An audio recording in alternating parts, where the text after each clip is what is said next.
Oi de novo, eu sou o Rafael Conkle e você deve saber que esse é o Projeto Humanas.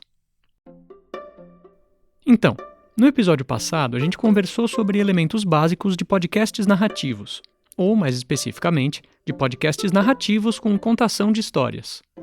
Para entender melhor como isso funciona, eu analisei a estrutura de 2 podcasts desse tipo, mostrando como o roteiro deles parte de um problema ou uma questão guia e se organiza num arco, que é dividido em atos, que podem ter partes internas também.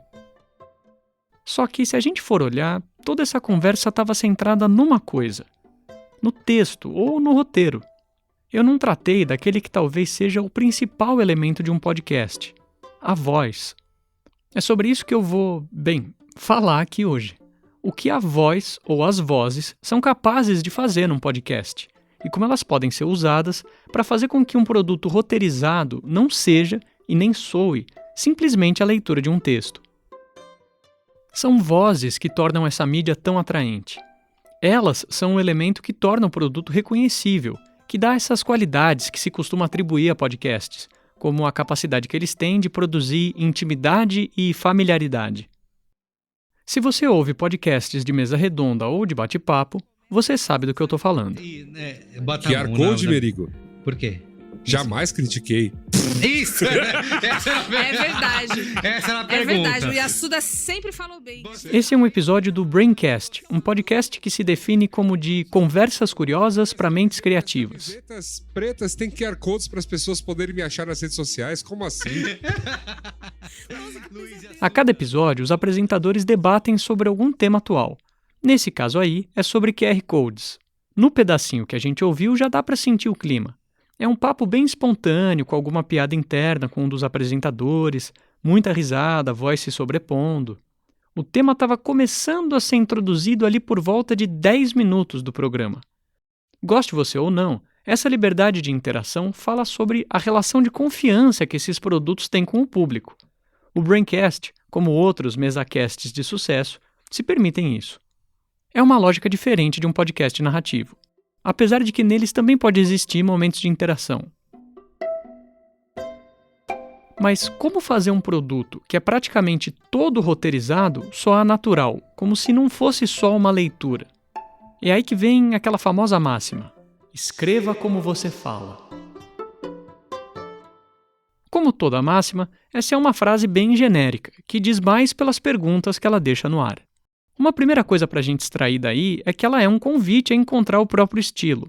Não dá para buscar um gabarito do que seja a escrita em tom oral, nem só dizer que ela é informal, já que cada pessoa tem seu modo de falar e a informalidade também é uma postura relativa.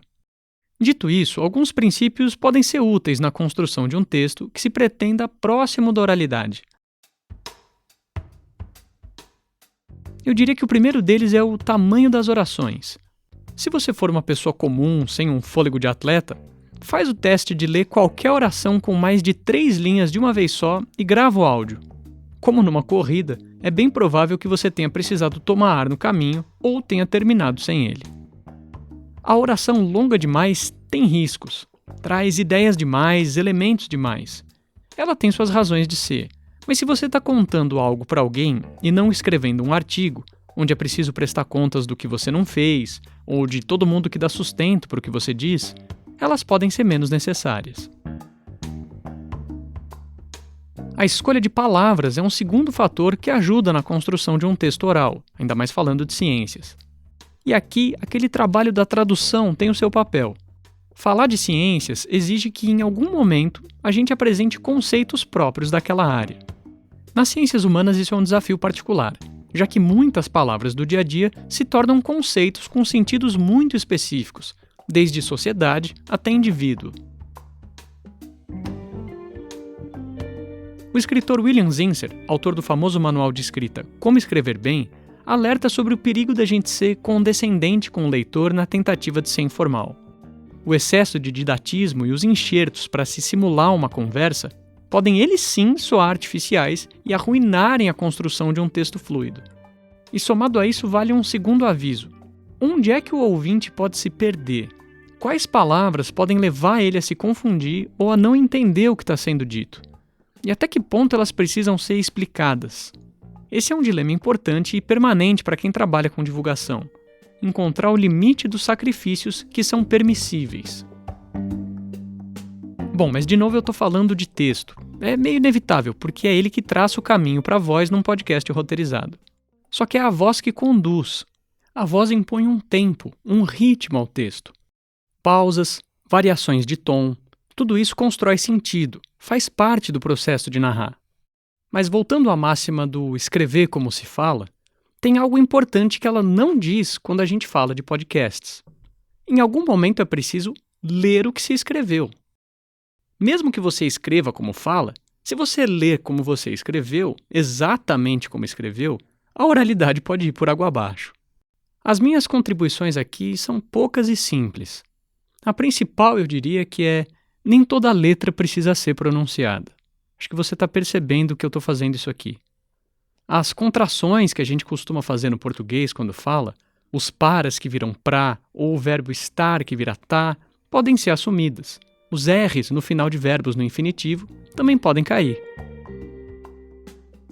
Considerar esse aspecto mais performático da voz é útil não só para podcasts narrativos, mas para outras formas de produção acadêmica em áudio. Isso pode trazer personalidade para o produto. Afinal, a simples existência da voz já não depende mais de um humano. Hoje, ferramentas de leitura de texto em voz alta já são comuns e fazem um grande trabalho em ampliar a acessibilidade da palavra escrita. Como esse trecho aqui, lido por uma ferramenta de inteligência artificial. Eu nem preciso de microfone e nunca fico gripado. Você ouviria um podcast inteiro se fosse comigo? Eu não, mas eu fiquei impressionado. Deixa eu te perguntar isso de novo daqui a 2 anos, então. Mas pensa, se a gente pode fazer isso por vocês, por que vocês vão se dar ao trabalho? Eu espero ter uma boa resposta para dar.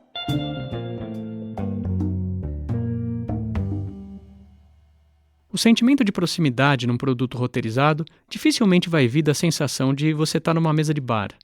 Isso não quer dizer que o podcast roteirizado é impessoal, mas que essa aproximação de quem fala com o ouvinte acontece de outra forma. Um podcast desse tipo também pode trazer conversas entre quem apresenta. E as vozes que estão ali também trazem alguém como sujeito.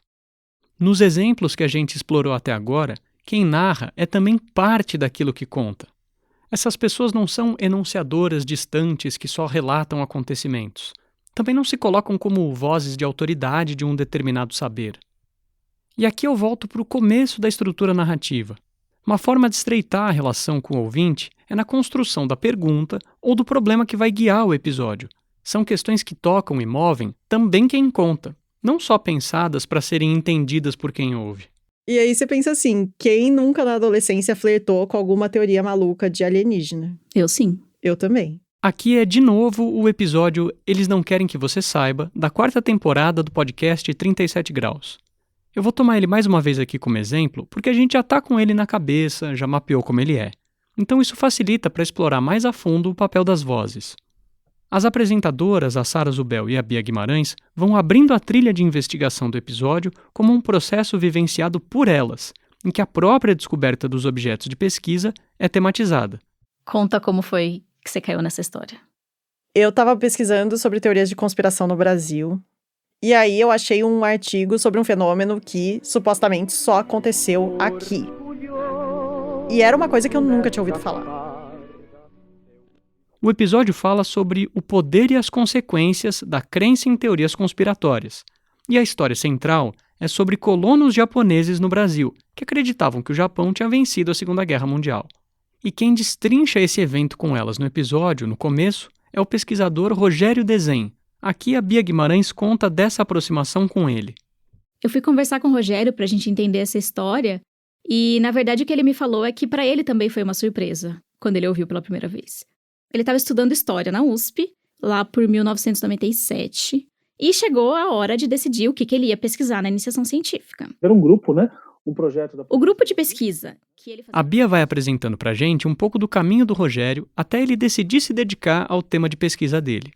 Foi descobrindo documentos sobre uma controversa associação de japoneses que era listada nos arquivos do Departamento de Ordem Política e Social da ditadura, o DOPS.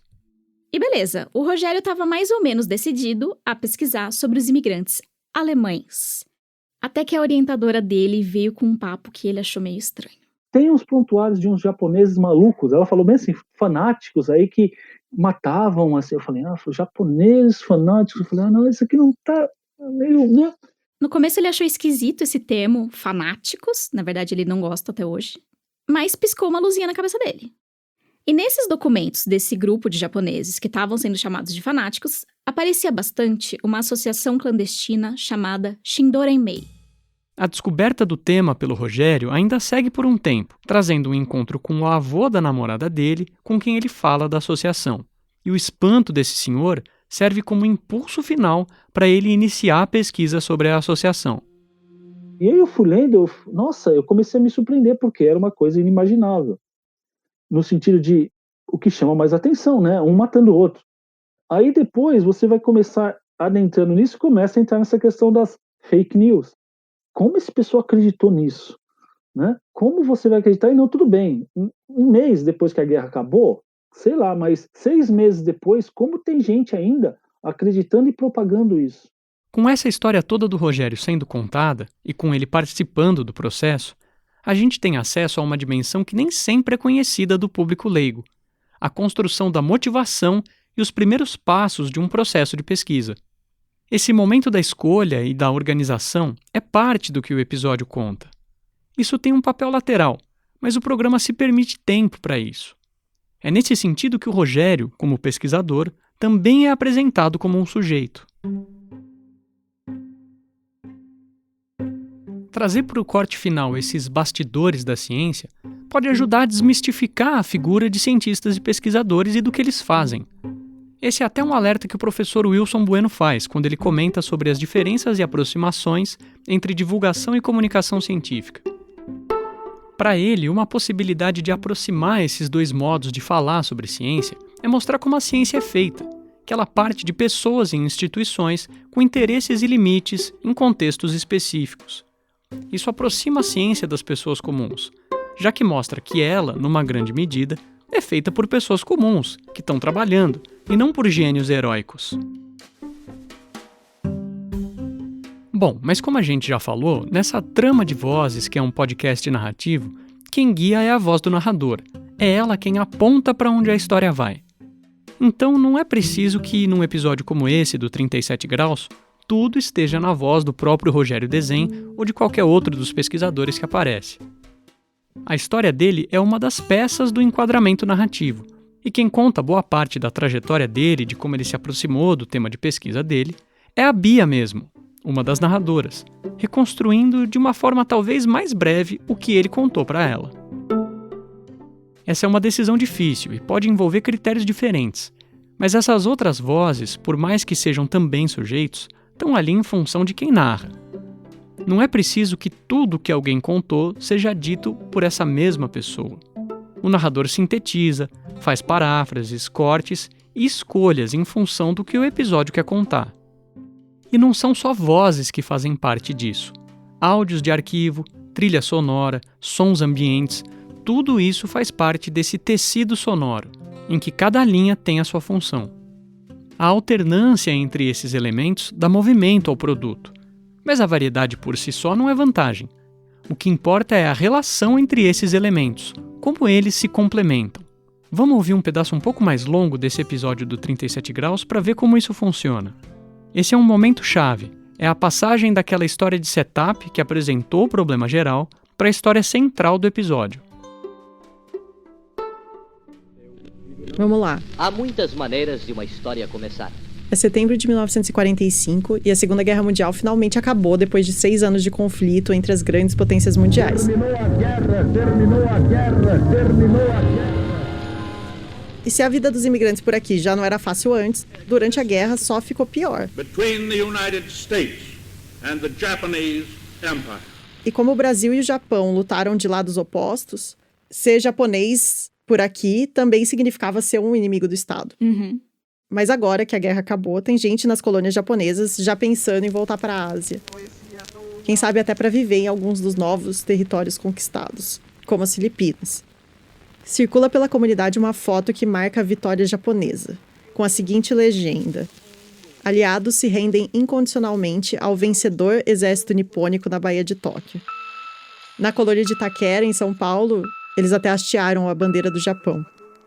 Tá rolando até a notícia de que um navio japonês vai aportar em Santos para levar embora os imigrantes. É hora de vender tudo, trocar o dinheiro por ienes, fazer as malas e partir pro litoral. Só que tem uma coisa. Eu não sei se você lembra bem da Segunda Guerra Mundial e de como ela acabou. Olha pra mim. Mas tem um fato que tá faltando nisso tudo. Quem ganhou a guerra? Quem ganhou a guerra? O Japão, na verdade, Japão. foi um dos derrotados, não um dos vencedores. Eles acham que o Japão ganhou a guerra. Mas aceitar isso naquela época é que não era tão simples. Sim. Podia, inclusive, te custar a vida. E reclamam. Essas são cenas do filme Corações Sujos, que contam um pedaço do que aconteceu. Me chocou tanto porque eu não sabia, não fazia ideia dessa história e que eu mandei pra você imediatamente, falando, meu Deus, você já ouviu falar disso? Eu falei que não, né? Eu acho que você falou que você nunca tinha ouvido falar nisso também. Pensa só, quantos elementos sonoros existem nesses 2 minutos que eu toquei? Vamos começar pelo principal, as vozes da Bia e da Sara, as apresentadoras. Quem conduz a narração aqui é a Sara, mas é como se ela estivesse contando para a Bia o desenvolvimento da própria pesquisa, e com isso introduzindo a história central que vai ancorar o tema do episódio. Tudo começa com o fim da Segunda Guerra, quando entra a sonora de arquivo de rádio dizendo que a guerra terminou. O rádio é o meio de comunicação principal dessa época que está sendo contada, e justamente os meios de comunicação são fundamentais para o tema do episódio, teorias da conspiração. Então essas escolhas de elementos sonoros que aparecem entre as vozes não são nada gratuitas. Depois que elas contam sobre o fim da Segunda Guerra e o destino do Japão, começa a aproximação ao cenário brasileiro, que é introduzida com uma trilha sonora. Na colônia de Itaquera, em São Paulo, eles até hastearam a bandeira do Japão. A Sara situa o ouvinte nesse novo cenário e mais um elemento sonoro surge, o filme Corações Sujos. Só que tem uma coisa. Eu não sei se você lembra bem da Segunda Guerra Mundial e de como ela acabou. Olha pra mim. Mas tem um fato que tá faltando nisso tudo. Quem ganhou a guerra? E ele aqui é só um pano de fundo, que não precisa ser explicado em maiores detalhes, mas que preenche também uma função implícita. Outras pessoas já pensaram que essa é uma história que importa ser contada. Tudo isso em 2 minutos.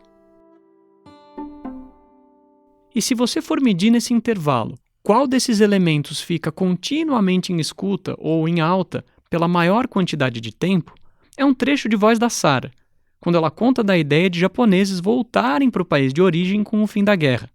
São 16 segundos, com uma entrada de trilha sonora em seguida e depois mais 15 segundos. Nem todo episódio é assim tão dinâmico.